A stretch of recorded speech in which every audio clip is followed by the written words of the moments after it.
Hello, my name is Marvin Chambers, and I was a member of ASCORE. ASCORE stands for Asheville Student Committee on Racial Equality.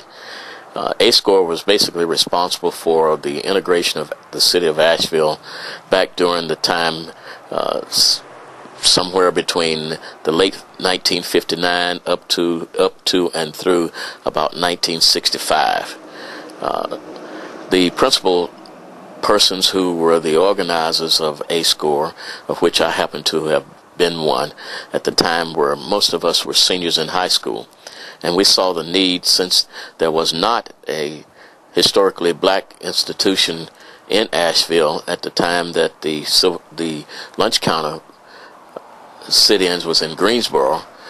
We felt and saw the need to do something here in the city of Asheville, and we had contacted several adult members of the community. One was Mr. Will Rowland, who assisted us in helping us to organize and get ourselves into a posture to where we could do something effectively with the nonviolent movement. And he assisted, and we were assisted by the American Friends Society in our efforts in doing so. In doing this effort, we visited many of the restaurants and eating facilities here in the city. One particular place that is very close to where I live and in the area of my city was on Biltmore Avenue, close to the Mission St. Joe Hospital. This was a drugstore, and one Sunday afternoon we had targeted this particular drugstore, and we had decided that we would go visit this drugstore and see if we could be served. And it was after church, and of course most of us being black, we attended church on Sunday. So after church service, we went by the drugstore, walking together, and we walked into the drugstore, of which had stools and stools for sitting, as well as booze. We decided we were going to sit at the counter at one of the stools, and the pharmacist came over, who was in the store, the only one at that time, and asked us what we wanted. And we said we wanted to be served some ice cream and maybe some sundaes and so forth. And he says, "I can serve you, but I cannot serve you if you're seated." And we said, "Why not?" He says, "I cannot serve you because you're colored. We don't serve coloreds here, or Negroes." And I said, "Well, then we're going to stay here until you serve us." He says, "No, I'm not going to serve you. I will call the police." And we sat there for a while, and we decided that we would continue to stay there. He says, "I'm not going to serve you." And he said, "Well, we'll be back tomorrow." And he says, "Well, you can come back, but if you come back, you won't be seated here."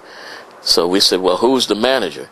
And he said that he was the owner as well as his other partner. So we said, "We would like to speak with those persons, you and the other person." And he says, "We have to take another time to do that." He says, "But when you come back here to this, if you come back here to this drugstore, you will not find not one stool or booth to where you can be seated, or anyone else, black or white."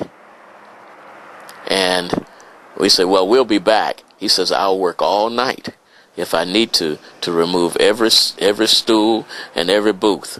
And we went back the next day, and there wasn't a stool nor a booth, and he had to have worked all night long to remove each one of those stools and each one of those booths, and which was quite amazing for a time in which we were living. I never would have thought that anyone would have gone to that measure to prove that I could not be served because I am a person of a different color or a different race, that will deny me that privilege. And of course that was done, not only me, but to others. And he specifically stated that he would not allow anyone, black or white, to sit anymore. And I can tell you, up until that store closed, there was not a booth, there was not a stool that was even there until that store closed.